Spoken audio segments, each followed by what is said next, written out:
අපි වෙසක් එකට ලෑස්ති වුණේ නම් මැයි මාසේ පළවෙනිදා ඉඳලමයි පරණ ප්ලාස්ටික් කූඩු කැඩිච්ච ඒවා අයින් කරලා අලුත් ප්ලාස්ටික් කූඩු ටිකක් ගෙනල්ලා ඒවා ටික අමුණගෙන අම්මා චූටි පුතා එක්ක ලෑස්ති වුණා කලින්ම. මොකද චූටි පුතාගෙන් බේරෙන්න බෑ. ඉක්මනට මේ කූඩු හදමු ආච්චි, ඉක්මනට මලවන්න ඕනේ. අනික ඒව කියන අතරතුර මියාට පුදුම කලබලයක් තිබ්බා මේක බලන්න. මොකද දැන් එයාට තේරෙන්නේ. ඉතින් ඔන්න ඔක්කොම ටික අලවගෙන ඒ දෙන්න නම් කූඩු ටික හදාගත්තා. ඒත් මගේ මේ පරණ හදපු උණබට තරුවක් තියෙනවා. ඉතින් මං හරි ආසයි තරුවට. ඒ නිසා මට ඕක අලවන්න ඕනේ මගේ අතින්මයි. ඔන්න ඉතින් චූටි දුවත් එනවනේ මං කරන වෙලාවට මම මොන වැඩේ කරත් එයා මගේ පස්සෙන් එනවනේ. ඉතින් මං බොහොම අමාරුවෙන් පුටු අතරින් තියාගෙන යට එන්න බැරි වෙන්න තියලා බොහොම අමාරුවෙන් ඇලෙව්වා. පුංචි වෙලාවක් තමයි අලවන්න නම් යන්නේ.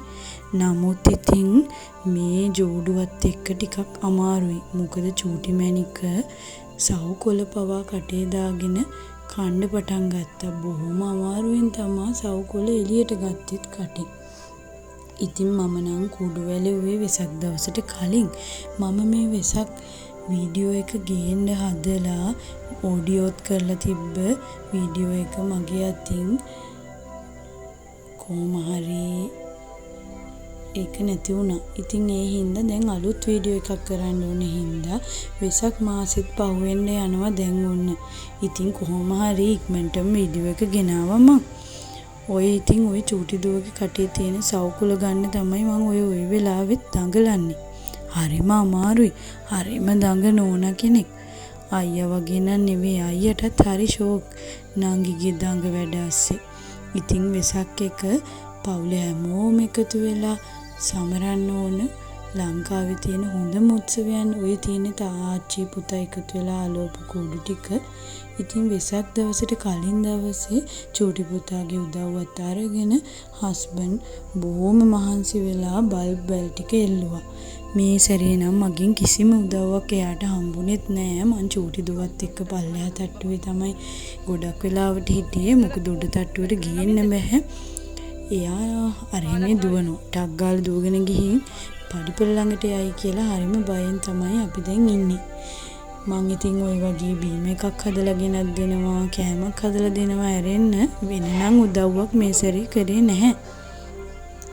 ඉතින් ඒ දෙන්න එකතු වෙලා බල්බල බොහොම අමාරුවෙන් වෙසක් දවසට කලින් කොහොම හරි දාගෙන ඉවර කරගත්තා. ඒ අතරේ අපි රෑ ගිහින් පන්සලත් චුට්ටක් බලලා ආවා. ඔන්න වෙසක් දවස උදේ කිරිබත්තු යන්න තමයි මම ඔය හාල් හොදන්න ලෑස්ති වෙන්නේ. හස්බන්ඩ්ගේ අම්මලා ඉස්සර කාලේ ඉඳන්ම කිරිබත්ලු හදන්නේ වෙසක් දවසට. ඉතින් මමත් ඒ චාරිත්‍ර කරන්න ඕනේනේ. මං ඉතින් කිරිබත්තු යලා කොහොම හරි ඉතින් ලුණු මිරිස් එහෙම හදලා ඒ අතරතුර දවල්ට හදන කෑම වලටත් මාඤ්ඤොක්ක එහෙම තැම්බුවා. එදා උදේ වරුවනම් හොඳට අවුව පායන විදිහට තිබ්බේ. හැබැයි ටිකක් වෙලා යද්දී අහස කළුවර වුණා. මං ඒත් බයේ හිටියේ කූඩු එල්ලලා තෙමෙන්න ගනීද කියලා. ලොකු ඇස්සට ඉතින් තෙමෙනවනේ වහලයට වුණා. නමුත් එදා නම් එහෙම ලොකු ඇස්සක් ආවේ නැහැ. මම දවල්ට හැදුවේ මාඤ්ඤොක්කා උයන සෝයා මීට් ඩෙවල් එක. ඉතින් වැඩි දෙයක් නම් හැදුවේ නැහැ. පුංචි දන්සල් ටිකක් කන්න ආසාවකුත් තිබ්බ හින්දා. ඉතින් අපි ඒ වගේම ඔය පොඩි දන්සල් වලට ගියා. ඔය අතරතුරේ හවස මං සවුත් හදුවා. ඉතින් ඒ හින්දා අපිට ලොකු ප්‍රශ්නයක් උනේ නැහැ. උදේ කිරිබත් බුදුහාමුදුරන්ට පූජා කරේ නාරං කැවුම් ගෙඩියකුයි කොණ්ඩ කැවුම් ගෙඩියකුත් එක්ක. මොකද ඒකත් අම්මලාගේ චාරිත්‍රයක්ලු කැවුම් හදන එක. ඉතින් අම්මා කලින් දවසේ කොණ්ඩ කැවුම් හැදුවා, නාරං කැවුම් හැදුවා. ඉතින් ඔන්න හස්බන්ඩ් එදා උදේ අතු ගාලා එදිනගේ බල්බ් දාපු බල්කනිය සුද්ධ කරගන්නවා. පුතා ඉතින් හරි උනන්දුයි වැඩේට. ඒ හින්දා තාත්තට කියලා මෙදා කෑම කවාගෙන ඉක්මනටම මේ වැඩට යන්නනේ ලෑස්තියේ. අපේ පොඩ්ඩ මේ දවස්වල හරියට අපි දෙන්නගේ වැඩවලට උදව්වට එනවා. ඉතින් අපේ වැඩ වැඩි වෙනව වෙන්නත් පුළුවන්. නමුත් ඉතින් එයාගේ උදව් වෙලාවකට ගොඩාක් වටිනවා. මොකද පුංචි එක්කෙනෙක් ඒ වගේ දෙයක යෙදුනහම එයාගේ කාලයත් අපතේ යන්නේ නැහනේ. නිකන් රණ්ඩු වෙවි නිකන් ඔහි අයංගිත් එක්ක ඉන්නවට වඩා වෙලාවකට ඒක නම් හොඳයි. චුටුඩුවට නම් කිරිබත් බෝල හින්ද යන්තම් ඔන්න කනවා. වෙන දෙයක් නම් කන්න ආස නැහැ. හැබැයි කිරිබත් බෝල වලට සීනි චූට්ටක් ගාලා දුන්නාම කන්න කැමති.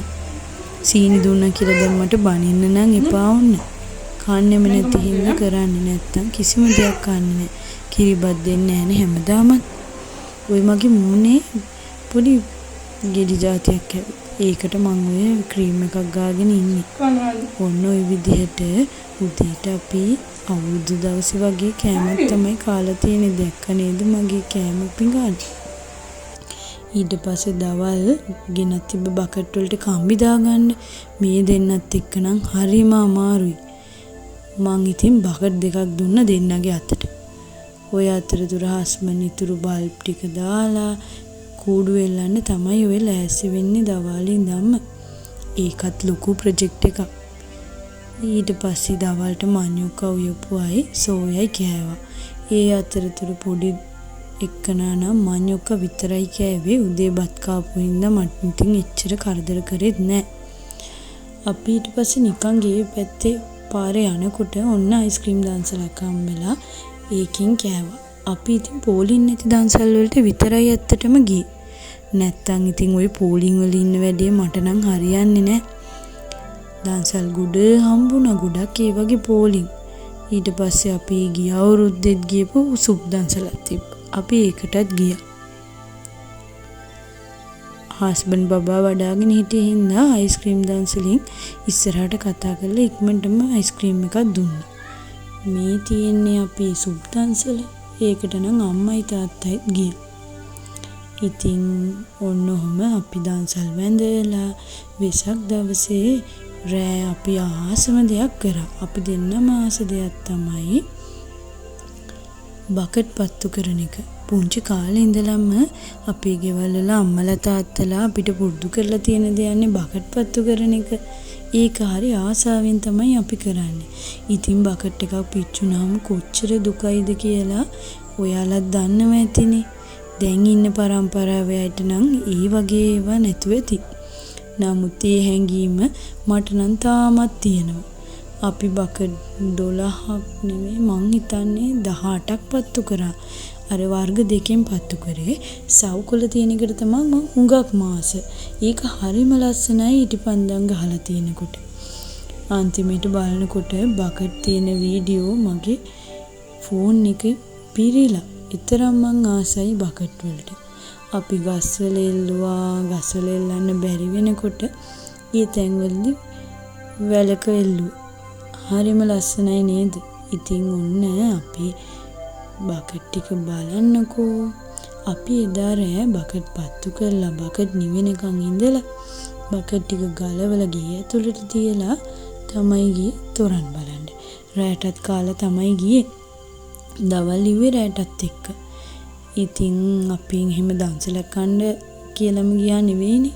කොහොම හරි ඉතින් ට්‍රැෆික් එකේ යනකොට මට නම් වැඩිපුරම උනේ නිින්ද යන එක. බොරු කියන්න ඕනේ නෑනේ. මට පුදුම නිින්දක් ගියේ. ඉතින් වැඩියෙන්ම මං කූඩු බැලුවේ නැහැ ඇත්තටම. මං දැක්කේ බොහොම අඩු ප්‍රමාණයක්. එතකොට කොළඹ තොරන් බැලුවා, වෙසක් කූඩු බැලුවා. නමුත් මම වැඩිපුරම නිදාගෙන තමයි හිටියේ යාළුවනේ. අපි ඊට පස්සේ වෙසක් දවසට පහුවෙනිදා ගියා තොරන් බලන්න. ඉතින් සමහර තොරන් නම් හොඳටම දැක්කා. සමහර ඒ වගේද මට හොඳටම නිින්ද ගිහිල්ලා. වෙසක් බලනවට වඩා නිින්ද ලොකුයිනේ මගේ. ඉතින් කොහොම හරි අපි ඒ දවසත් වෙසක් වෙනුවෙන්මයි වෙන් කරේ යන්න. කොහොම හරි අපි අපේ ගෙවල් කිට්ටුවම තිබ්බ ලස්සනම කූඩුවක් බලන්න ගියේ පහුවෙන් 3 වෙනි දවසේ. ඒක ඉතින් හරිම ලස්සනයි. වීඩියෝ එකේ අන්තිමේට මම මේක දාලා තියෙනවා. ඔයාලත් බලන්න වීඩියෝ එකේ අන්තිම ටික මිස් කරන්න එපා. ඒක හරිම ලස්සනයි. ඔයාලට ආස හිතෙයි ඒ කූඩුව දැක්කහම.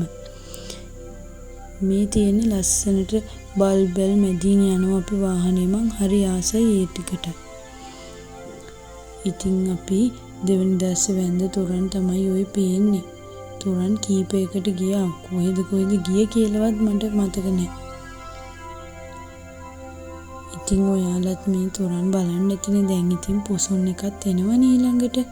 පොසොන් එකටත් බලන්න යමු නේද? මේ තියෙන්නේ අපේ ගෙදර වෙසක් සැරසිලි. ඔය චූටි පුතාට හම්බෙච්ච බුද්ධ රූපයක් තමයි ඔය තියෙන්නේ. ඒකේ බල්බලක් තියෙනවා. ඒකට යටින් ලයිට් එකක් දාපු එක තමයි අපි කරේ. මේ තියෙන චූටි පුතා යාචි එළවපු කූඩු ටික.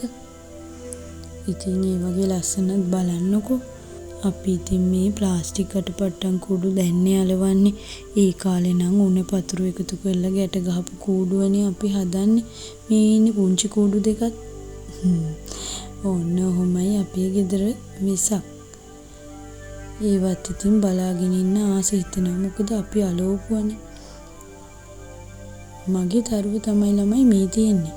ඊළඟ සැරේ නම් මේකට තද පාටක් දාන්න ඕනේ. නැත්තම් මේක පේන්නේ නැහැ.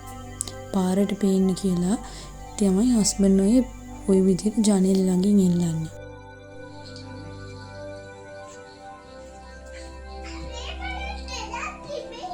ඔයාගේ නංගිට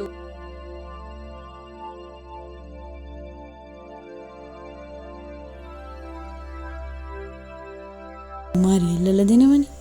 නැත්තම් ඉතින් මට එල්ල ගන්නත් බෑනේ ඔය කූඩු.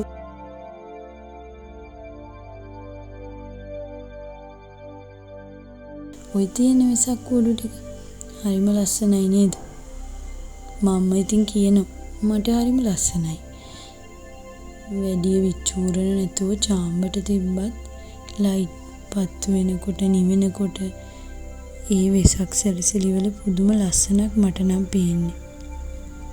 අපේ හින්දා කියනවා නෙවෙයි. ඕනම තැනක වෙසක් කූඩුවකට බල්බ් එකක් දාලා තියෙනවා දැක්කහම පුදුම ලස්සනක් තමයි දැනෙන්නේ. ඇහැට හරිම ලස්සනයි.